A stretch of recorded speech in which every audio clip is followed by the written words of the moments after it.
اعوذ باللہ من الشیطان الرجیم بسم اللہ الرحمن الرحیم الحمد للہ رب العالمین والصلاۃ والسلام علی خاتم النبیین لا الہ الا اللہ وحدہ لا شریک لہ احد الصمد لم یلد ولم یولد ولم یکن لہ کفوا احد اللہم صلی علی سیدنا محمد وعلی آل سیدنا محمد وبارک وسلم وصلی علی جمیع الانبیاء والمرسلین۔ السلام علیکم ورحمۃ اللہ وبرکاتہ۔ شرح صحیح بخاری شروع کرنے سے پہلے یہ ہم نے لاسٹ ٹائم سورۃ النساء کی آیت نمبر 119 کی تھی، اور اس میں یہ وہ مکالمہ ہے جو اللہ اور شیطان کے درمیان ہوا، اور اس میں اس نے کچھ چیزوں کے جو اپنے جو گمراہ کرنے کے جو طریقے ہیں ان کو کچھ اس نے اس بات میں بیان کیا، جس میں سے ایک یہ تھی کہ میں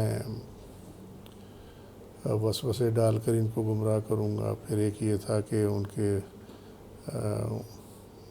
باطل امیدیں دلواؤں گا، ہوس، اور پھر اس میں ایک یہ تھا کہ میں ان کو یہ گائیڈ کروں گا اس طرف کہ یہ جانوروں کے کان کاٹیں، اور پھر اگلی جو چیز تھی وہ یہ تھی کہ میں ان کو یہ حکم دوں گا کہ اللہ تعالیٰ کی بناوٹ کو، جو اللہ نے تخلیق کی ہے چیز، اس کو بدل دیں۔ اس سے متعلق سوال آیا، اور سوال یہ ہے کہ آئی لیشز جو یہ پلکیں ہوتی ہیں، پرمنٹ لگانا، لپس میں پنک فلنگ کروانا جو 6 سے 8 مہینے رہتی ہے، اور وائٹننگ انجیکشن یعنی سکن سفید کرنے کے لیے، جلد سفید کرنے کے لیے انجیکشن لگوانا، کیا یہ جائز ہے؟ اور دوسری بات یہ کہ کیا ان کے ہونے سے وضو ہو جاتا ہے جب یہ کروائے ہوئے ہوں؟ پہلی بات تو یہ ہے کہ یہ آئی لیشز پرمنٹ لگوانا، چاہے پرمننٹ ہو چاہے عارضی ہو، بال سے بال نہیں جوڑا جا سکتا، تو یہ تو ہے منع۔ دوسری بات یہ ہے کہ لپس میں پنک فلنگ کروانا اور وائٹننگ کی انجیکشن، یہ بلکہ ایک لحاظ سے یہ تینوں جو ہیں وہ اس میں آتے ہیں کہ یہ اللہ کی جو تخلیق ہے، جو اللہ نے جو بنایا ہے جس طرح، اس کو بدل دینا، یہ اس میں آتا ہے۔ تو یہ شیطانی وسوسے ہیں، شیطان گمراہ کرتا ہے، انسان اس کو پسند کرنے لگتا ہے، وہ یہی دکھاتا ہے کہ یہ چیزیں بڑی اچھی ہیں، اس سے بڑے فائدے ہوں گے، لیکن یہ اللہ تعالیٰ کی تخلیق کو بدلنے والی بات ہے، جس کا کہ سورہ الروم 30واں سورہ آیت 30، لا تبدیل لخلق اللہ، کہ اللہ کی تخلیق میں تبدیلی نہیں ہوتی۔ ان آیات کی بنا پر یہ چیز جو ہے یہ کرنا یہ حرام ہے۔ دوسری بات یہ ہے کہ اس میں ہے کہ وہ کیا وضو ہو جاتا ہے، لیکن وضو سے پہلے یہ بات یہ بھی سمجھ لیں کہ حضرت ابن مسعود رضی اللہ عنہ کا ایک اثر موجود ہے، جس کے مطابق یہ ہے کہ جو اللہ تعالیٰ کی تخلیق ہے اس میں تبدیلی خاوند کو خوش کرنے کے لیے بھی نہیں ہو سکتی۔ یعنی اب بعض کہتے ہیں کہ جنہیں جو خاوند کے لیے ہمیں کرنا پڑتا ہے وہ نہیں کر سکتے آپ، تب بناؤ سنگار کی اجازت ہے خاوند کے لیے، لیکن خاوند کے لیے اللہ کی جو تخلیق ہے اس کے اندر تبدیلی، یہ اس کی اجازت نہیں ہے۔ یہ بڑی کلیئر بات ہے، اس کو اپنے پلے باندھ لیں۔ میں انشاءاللہ مجھے یاد رہ جائے تو اللہ کو منظور ہوا تو میں پھر حضرت ابن مسعود رضی اللہ عنہ کا اثر بھی ڈسپلے بھی کر دیں گے انشاءاللہ تعالی۔ اس کے بعد معاملہ آتا ہے وضو کا۔ وضو کے بارے میں ایک بیسک بات یاد رکھیں کہ وضو کا معاملہ ہے جلد کا، جلد کے اندر کا معاملہ وضو کا نہیں ہے۔ اس میں صرف یہ ہے کہ پانی پہنچنے میں اگر کوئی رکاوٹ ہے تو پھر وضو نہیں ہوگا۔ جہاں تک پلکیں والا معاملہ ہے تو پلکیں اتارنی پڑیں گی کیونکہ وہ مصنوعی ہیں، اس کے ساتھ وضو نہیں ہونے لگا۔ جو معاملہ ہے فلنگ کا اور یہ وائٹننگ کا، وہ چونکہ سکن کے اندر ہے تو اس کو تو کچھ نہیں کیا جا سکتا، لیکن سکن کے باہر اگر پانی لگتا ہے اور پانی کے درمیان اور سکن کے درمیان کوئی چیز حائل نہیں ہوتی، جیسے لپسٹک ہے، وہ ایک لیئر بن جاتی، تہہ بن جاتی ہے، اگر وہ تہہ بنتی ہے، یا نیل پالش ہے، اگر وہ تہہ بن جاتی ہے تو تب تو وضو نہیں ہوگا، لیکن اگر کوئی طے نہیں ہے کسی چیز کی تو پھر اس میں وضو ہو جائے گا۔ کام یہ غلط ہے، لیکن جہاں تک وضو کے مسائل ہیں وہ علیحدہ ہیں، اور خلق میں تبدیلی جو ہے وہ مسائل علیحدہ ہیں، تو اس کو علیحدہ ڈیل کیا جائے گا، تو وضو ہو جائے گا، لیکن یہ کام جو ہے یہ حرام ہے۔ صحیح بخاری کتاب الاجارہ حدیث نمبر 2260، یہ 1438 میں گزر چکی ہے، اس کی شرح آلریڈی ہو چکی ہوئی ہے۔ 2261 یہ حضرت ابو موسیٰ اشعری رضی اللہ عنہ کی روایت ہے، اور وہ کہتے ہیں کہ میں رسول اللہ صلی اللہ علیہ وسلم کے خدمت میں حاضر ہوا، میرے ساتھ میرے قبیلے کے 2 مرد اور بھی تھے، یعنی ان کے اپنے اشر قبیلے کے مرد تھے۔ میں نے کہا مجھے نہیں معلوم کہ یہ دونوں صاحبان حاکم بننے کے طلبگار ہیں۔ اس پر آپ صلی اللہ علیہ وسلم نے فرمایا کہ جو شخص حاکم بننے کا خود خواہش مند ہو اسے ہم ہرگز حاکم نہیں بنائیں گے۔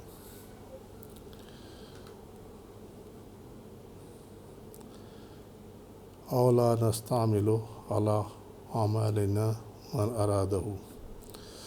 سو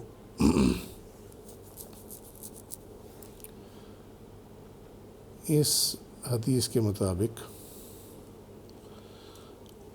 جو شخص بھی حاکم بننا چاہے، اور اس کی جو اپلیکیشن ہے اس حدیث کی وہ ڈاؤن دی اسٹریم جائے گی، وہ ایسے جائے گی، وہ تمام جو پوسٹس ہیں، جو عہدے ہیں جن سے عوام براہ راست متاثر ہوتی ہے، چاہے وہ حاکم وقت ہو جس طرح ہمارے دور میں یہ پریزیڈنٹ پرائم منسٹر ہوتے ہیں، چاہے وہ چیف جسٹس ہو کسی ملک کا اسلامی سلطنت کا، چاہے وہ اسلامی سلطنت کا سپہ سالار ہو، چاہے وہ اسلامی سلطنت کے زکوٰۃ کے ایڈمنسٹریٹر ہوں جو زکوٰۃ وغیرہ کے معاملات کو ڈیل کرتے ہیں، اس طرح کی جتنی پوسٹیں جن سے ڈائریکٹ تعلق ہے عوام کا،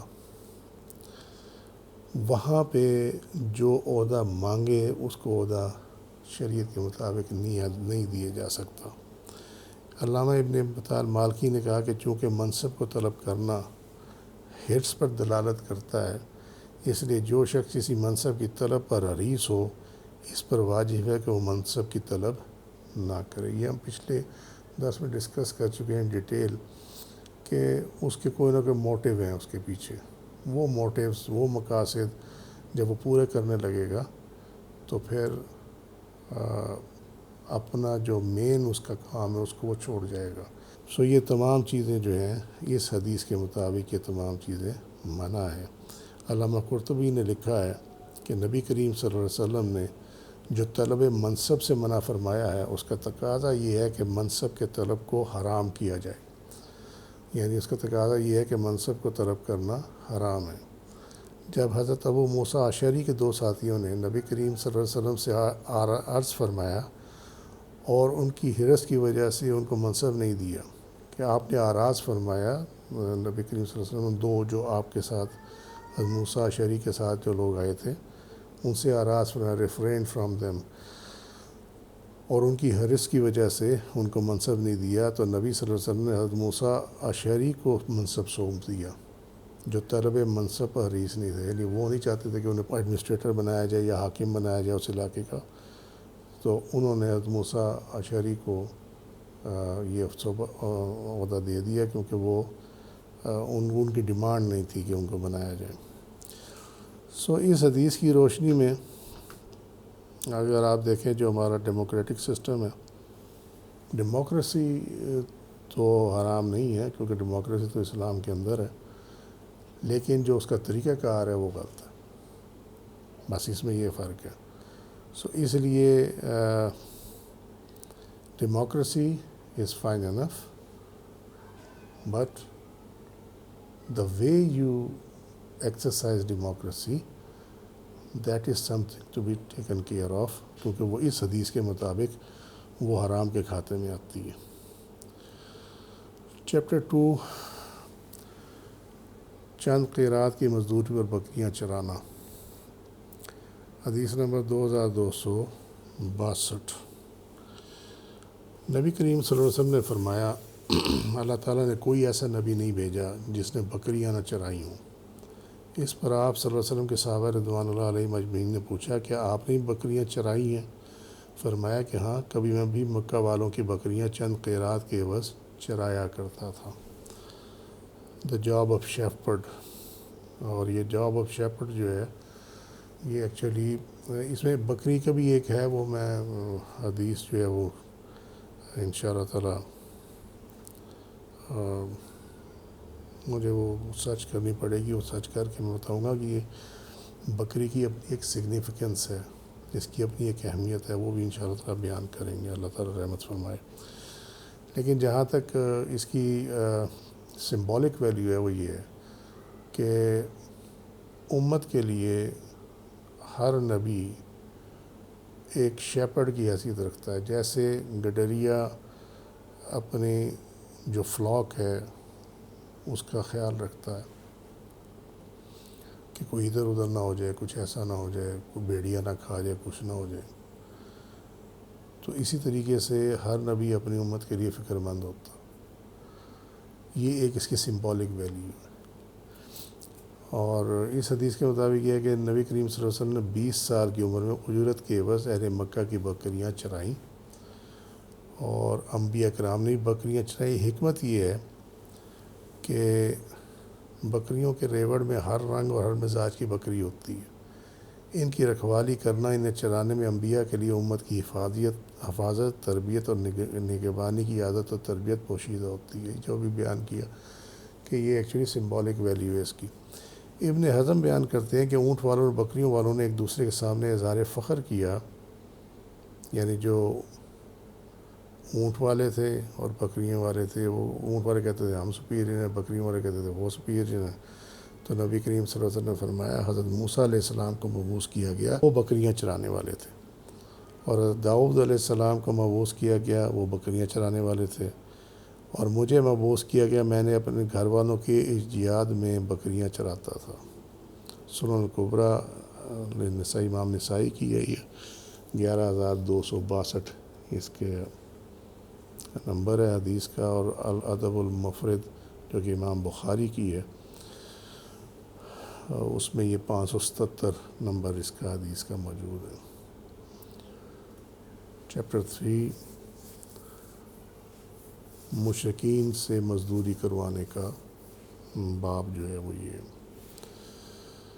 اور اس کی جو ترجمۃ الباب ہے اس میں یہ ایک تعلیق ہے، وعاملہ نبی صلی اللہ علیہ وسلم یہودہ خیبر، کہ نبی کریم صلی اللہ علیہ وسلم نے خیبر کے یہودیوں سے کام لیا، اور نبی صلی اللہ علیہ وسلم نے یہودیوں سے خیبر میں اس وقت مزارت پر معاملہ کیا جب مسلمانوں میں سے کوئی اس کا اہل نہیں تھا، یعنی اگر کوئی مسلمان اویلیبل نہ ہو جس سے کام کرایا جا سکے تو پھر اس صورت میں جو اہل کتاب ہے ان سے کام کرایا جا سکتا ہے، جس طرح یہاں یہودیوں سے کام لیا گیا۔ حدیث نمبر 2263۔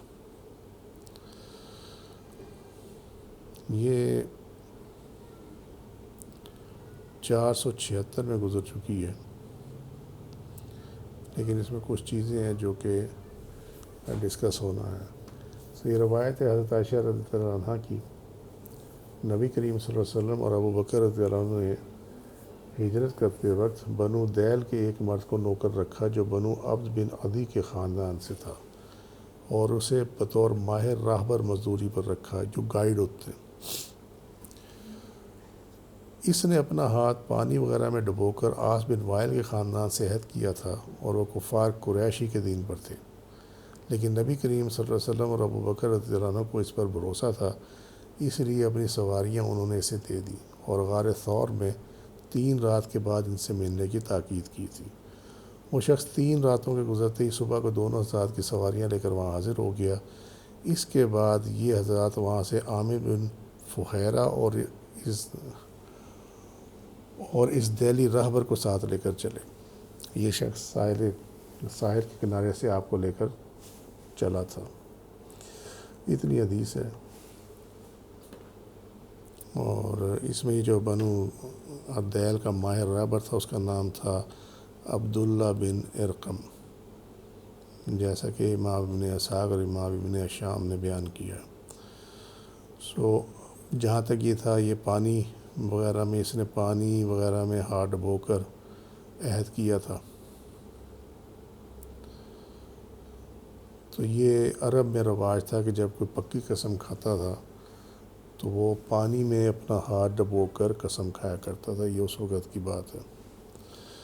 عامر بن فہیرہ ایک سیاہ رو شخص تھے، یعنی ڈارک کمپلیکشن تھا ان کا، جو کہ طفیل بن عبداللہ کے غلام تھے، لیکن حضرت ابوبکر صدیق نے انہیں خرید کر آزاد کر دیا تھا۔ نبی کریم صلی اللہ علیہ وسلم کے دار ارقم جانے سے پہلے یہ مسلمان ہو گئے، اور انہوں نے آپ صلی اللہ علیہ وسلم اور حضرت ابوبکر رضی اللہ عنہ کے ساتھ ہجرت کی تھی۔ یہ ان کا احوال تھا، اور حدیث سے معلوم ہوا کہ مسلمان راستہ دکھانے کے لیے کافر کو اجرت پر رکھ سکتا ہے۔ یہ وہی بات ہے جو اوپر ہم نے کی تھی کہ اگر مسلمان کو اویلیبل نہ ہو تو اس صورت میں آپ نان مسلم سے کام لے سکتے ہیں اجرت کے عوض۔ اور اس حدیث سے یہ بھی معلوم ہوا کہ معین ایام کے لیے عمل سے پہلے اجرت کا عقد کیا جا سکتا ہے۔ یہ ایک امپورٹنٹ چیز ہے کہ ابھی وہ کام جس کا آپ اس سے معاہدہ کر رہے ہیں وہ ہوا تو نہیں ہے، لیکن اس کے ساتھ یہ طے کر دیا گیا کہ جب آپ یہ کام کر لیں گے تو آپ کو یہ اجرت جو ہے وہ دے دی جائے گی۔ اور وہ جو ایڈوانس پیمنٹس وغیرہ کا معاملہ ہے وہ بھی کسی حد تک اس میں کلیئر ہو جاتا۔ چیپٹر 4 ایڈوانس کانٹریکٹ کے بارے میں، کہ کام 3 دن یا 1 مہینہ یا 1 سال کے بعد کرنا ہوگا تو جائز ہے، اور جب وہ مقرر وقت آ جائے تو دونوں اپنی شرط پر قائم رہیں۔ 2264 یہ 2263 میں یہ گزر چکی ہے، یہی ہے پچھلی والی حدیث شریف ہی ہے۔ باب الاجیر فی الغزو، جہاد میں کسی کو مزدور کر کے لے جانا، حدیث نمبر 2265۔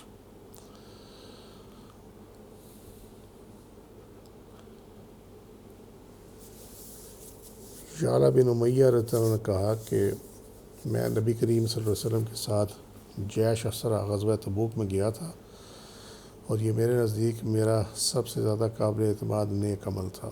میرے ساتھ ایک مزدور بھی تھا، وہی شخص سے جھگڑا اور ان میں سے ایک نے دوسرے مقابل والے کی انگلی چبا ڈالی۔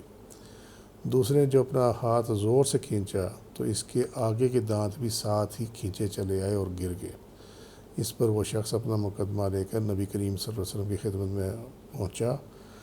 نبی کریم صلی اللہ علیہ وسلم نے اس کے دانت ٹوٹنے کا کوئی قصاص نہیں دلوایا، بلکہ فرمایا کہ کیا وہ انگلی تمہارے منہ میں چبانے کے لیے چھوڑ دیتا؟ راوی نے کہا کہ میں خیال کرتا ہوں کہ آپ صلی اللہ علیہ وسلم نے یوں بھی فرمایا جس طرح اونٹ چبا لیا کرتا ہے۔ یہ ایکچولی قصاص کا معاملہ ہے، یہ حدیث شریف وہاں پہ بھی آتی ہے۔ اور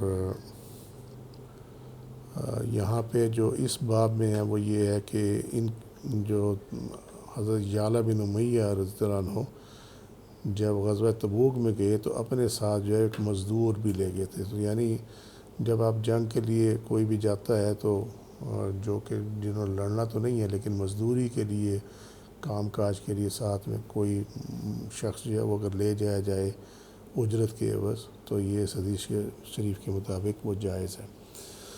جہاں تک قصاص کا معاملہ ہے تو اس حدیث شریف سے واضح ہے کہ انگلی چبانے والے نے جب انگلی چبائی تو وہ جس کی انگلی تھی وہ اس کے منہ میں چھوڑ تو نہیں سکتا تھا، لہذا جب اس نے کھینچی ہے انگلی اور انگلی چبانے والے کے دانت ٹوٹے ہیں تو دانت ٹوٹنے کا اصل ذمہ دار بھی وہ خود ہی ہے جو انگلی چبا رہا تھا، کیونکہ اس کا تو تھا، اس کی تو انگلی تھی، اس نے تو باہر نکالنا ہی تھا، تو اس وجہ سے اس کا قصاص جو ہے وہ نہیں ہوگا اویلیبل۔ یہی امام ابو حنیفہ کا مذہب ہے کہ اگر کوئی شخص کسی کے ہاتھ کو دانتوں سے کاٹ لے اور وہ شخص اپنا ہاتھ کھینچ لے اور دوسرے شخص کے دانت ٹوٹ جائیں چبانے والے کے، تو ہاتھ کھینچنے والے پر اس کے دانتوں کی دیت ہے، نہ ہی کوئی تاوان یعنی ضمان ہے۔ حدیث نمبر 2266 یہ 2265 میں گزر چکی ہے، جو ہم نے بھی ڈسکس کی ہے وہ ہے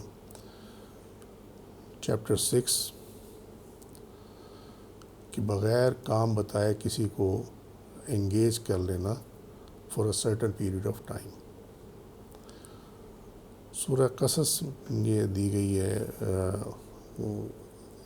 ترجمۃ الباب میں. سورہ قصص میں اللہ تعالیٰ نے فرمایا یہ والی جو ہے انی اردو ان کے کا احدی بناتیہ خاتین، میں چاہتا ہوں کہ اپنی ان 2 لڑکیوں میں سے کسی کا تم سے نکاح کر دوں. علامہ نقول وکیل تک یہ جو واقعہ ہے اس کی جو آیات ہیں یہ 27 اور 28 2 نمبر ہیں سورہ القصص 28واں سورہ. انہوں نے موسیٰ علیہ السلام سے کہا میں چاہتا ہوں کہ اپنی ان 2 لڑکیوں میں سے ایک کا نکاح آپ سے کر دوں اس پر یعنی مہر پر کہ آپ 8 سال تک میرے پاس اجرت پر کام کریں گے.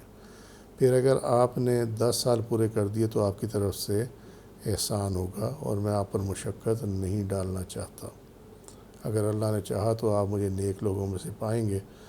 اگلی آیت ہے کہ موسیٰ علیہ السلام نے کہا یہ معاہدہ میرے اور آپ کے درمیان ہو گیا یعنی طے ہو گیا. 2 میں سے جو مدت بھی میں پوری کروں سو مجھ پر کوئی جبر نہیں ہوگا اور اللہ اس بات پر جو ہم کہہ رہے ہیں نگہبان ہے. یہ سورہ القصص کی آیت ہے. تو اب اس میں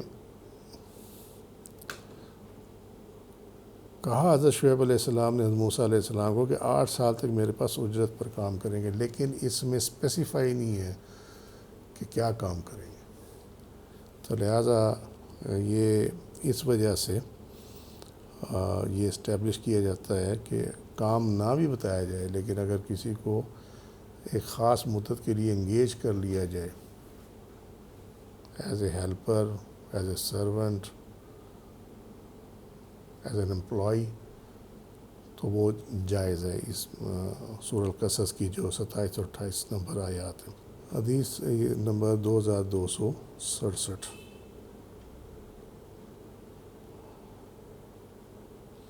اب اس کے اندر جو یہ پچھلا باب تھا اس کے اندر صرف اتنا ہی ہے. یہ امام بخاری نے اس کو سورہ القصص کی آیات تک ہی رکھا ہے اور عربوں کے ہاں یاجر فلان بول کر مراد ہوتا ہے یعنی فلاں کو وہ مزدوری دیتا ہے.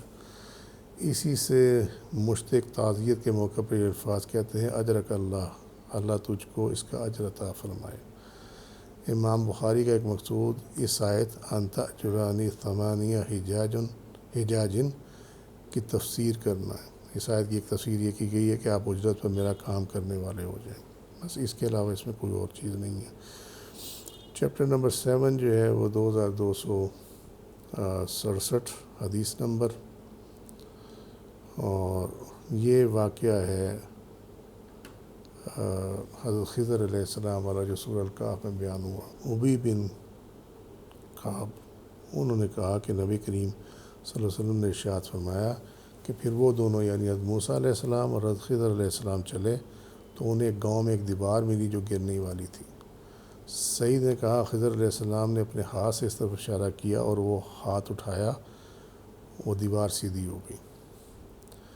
یعلا نے کہا میرا خیال ہے کہ سعید نے کہا خضر علیہ السلام نے دیوار کو اپنے ہاتھ سے چھوا اور وہ سیدھی ہو گئی. تب موسیٰ علیہ السلام بولے کہ اگر آپ چاہتے تو اس کام کی مزدوری بھی لے سکتے تھے. سعید نے کہا کہ موسیٰ علیہ السلام کی مراد یہ تھی کہ کوئی ایسی چیز مزدوری میں آپ کو لے لینی چاہیے تھی جس سے ہم کھا سکتے، کیونکہ جو اس کی تفسیر وغیرہ بیان ہوتی ہے ساری، اس میں یہ تھا کہ دونوں حضرات کو بستی والوں نے ویلکم نہیں کیا تھا، نہ ان کو انٹرٹین کیا، ان کو کھانا پینا ان کا نہیں تھا کچھ وہاں پہ. سو یہ حدیث 74 جو ہے صحیح بخاری کی، اس میں اس کی شرح گزر چکی ہے اور اس میں اتنا ہی ہے کہ اس سے حدیث سے ثابت ہے کہ دیوار یا کسی بھی چیز کی مرمت کی اجرت لی جا سکتی ہے. حدیث نمبر 2268 یہ 557 میں گزر چکی ہے اور اس حدیث کے مطابق چونکہ اس حدیث میں یہ ہے کہ نبی کریم صلی اللہ علیہ وسلم نے فرمایا تمہاری اور یہود و نصارہ کی مثال ایسی ہے کہ کسی شخص نے کئی مزدور کام پر لگایا اور کہا کہ میرا کام ایک کی رات پر صبح سے دوپہر تک کون کرے گا۔ اس پر یہودیوں نے اس کا کام کیا، یعنی صبح سے دوپہر تک۔ پھر اس نے کہا آدھے دن سے عصر تک ایک رات میں میرا کام کون کرے گا؟ چنانچہ یہ کام پھر نصارہ نے کیا۔ پھر اس شخص نے کہا کہ عصر کے وقت سے سورج ڈوبنے تک میرا کام 2 کی رات پر کون کرے گا؟ اور تم ہی وہ لوگ ہو، یعنی امت محمدی وہ ہے۔ اس پر یہود و نصارہ نے برا مانا، وہ کہنے لگے کام تو ہم زیادہ کریں اور مزدوری ہمیں کم ملے۔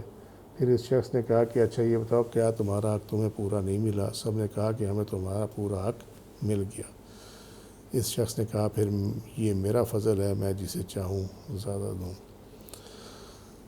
اس سے امام بخاری نے یہ اسٹیبلش کرنے کی ہے کہ دن کے کسی بھی خاص حصے کے لیے کسی کو اجرت پہ مزدوری پہ رکھا جا سکتا ہے، وگرنہ اس حدیث شریف کی جو اس میں مثال دی گئی ہے وہ یہ ہے کہ جیسے دن شروع ہوتا ہے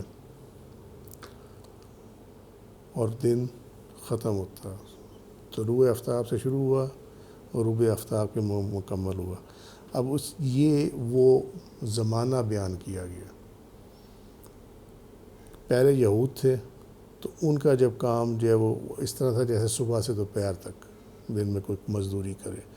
اس وقت پھر حضرت عیسیٰ علیہ السلام کی شریعت آ گئی تو پھر اس پہ نصارہ نے عمل کیا اور ان کا کام جو ہے وہ آ کے عصر کے ٹائم تک رک گیا، یعنی وہ ایسے ہوا کہ پھر نبی کریم صلی اللہ علیہ وسلم کی بعثت ہو گئی، یعنی آپ صلی اللہ علیہ وسلم نے اعلان نبوت کر دیا۔ تو اب یہ ہوا کہ ان کو تو ملا ایک ایک قرات۔ مثال یہ ہے کہ اس امت کو ان امتوں کے نسبت ڈبل اجر دیا جائے گا، اور وہ صرف والی امت کی وجہ سے ہے، نبی کریم صلی اللہ علیہ وسلم کی وجہ سے۔ اب اس میں عصر سے لے کر غروب ہونے تک کا جو ٹائم ہو کیا ہے کہ یہ امت آخری امت ہے، اس کے بعد کوئی امت نہیں ہے، اس کے بعد قیامت ہی ہے۔ اس حدیث شریف کا ایکچولی کرکس وجہ یہ ہے، لیکن اس سے اس میٹافور سے جو اسٹیبلش کیا گیا وہ یہ ہے کہ یہ دن کے کسی بھی حصے میں جو آپ certain period of time with in a day آپ اس کو اجرت پہ ملازم رکھ سکتے ہیں۔ چیپٹر نمبر 9 2229 عصر کی نماز تک مزدور لگانا۔ یہ بھی 5F7 میں گزر چکی ہے اور یہ پچھلی والی حدیث شریف ہی ہے۔ حدیث 2270 مزدور کی مزدوری مار لینے کا گناہ کتنا ہے؟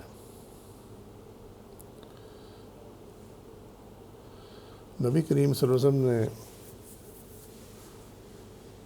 فرمایا کہ اللہ تعالیٰ کا فرمان ہے کہ 3 قسم کے لوگ ایسے ہیں جن کا قیامت میں خود مدعی بنوں گا۔ ایک تو وہ شخص جس نے میرے نام پر عہد کیا پھر وعدہ خلافی کی، دوسرا وہ جس نے کسی آزاد آدمی کو بیچ کر اس کی قیمت کھائی، اور تیسرا وہ شخص جس نے کسی کو مزدور کیا پھر کام تو اس سے پورا لیا لیکن اس کی مزدوری نہ دی۔ یہ جو حرکتیں کرتے ہیں نا، یہ تنخواہیں روک لینا اور یہ سارا کام، یہ سب اس میں ہی شامل ہے۔ یا اسے کام کرا لیں گے، گھر کے اندر کام کاج کرا لیں گے، اس کے بعد اس کو تنخواہ نہیں دیں گے، یہ بھی اسی میں آتا۔ تو جس نے میرے نام پر عہد کیا، جس نے اللہ کا نام لے کر قسم کھائی کہ جی میں یہ کروں گا، پھر اس کے بعد خلافی کی، یا کسی نے جو دوسرا آدمی ہے اس نے ایک آزاد آدمی تھا اس کو زبردستی پکڑ کے غلام بنا لیا اور غلام بنانے کے بعد اس کو بیچ دیا اور اس کی قیمت کھا لی، اور تیسرا وہ جو مزدور ہم ڈسکس کر رہے ہیں کہ جس سے کام تو لیا گیا لیکن اس کو اس کی مزدوری نہیں دی گئی، تو اللہ تعالیٰ خود ان کا مدعی قیامت کے دن بنے گا اور وہاں جواب نہیں دیا جا سکتا، اور یہ باعث عذاب ہے اور عذاب عظیم ہے اس کے لیے۔ اللہ تعالیٰ سب کے حال پہ رحم فرمائے۔ آج کے لیے اتنا ہی۔ وما علینا الا البلاغ واللہ رسولہ اعلم بالصواب۔ سبحانک اللہم وبحمدک اشہد ان لا الہ الا انت استغفرک واتوب الیک۔ عملت سوءا وظلمت نفسی فاغفر لی فإنہ لا یغفر الذنوب الا انت۔ سبحان ربک رب العزة عما یصفون وسلام علی المرسلین والحمد للہ رب العالمین۔ السلام علیکم ورحمۃ اللہ وبرکاتہ۔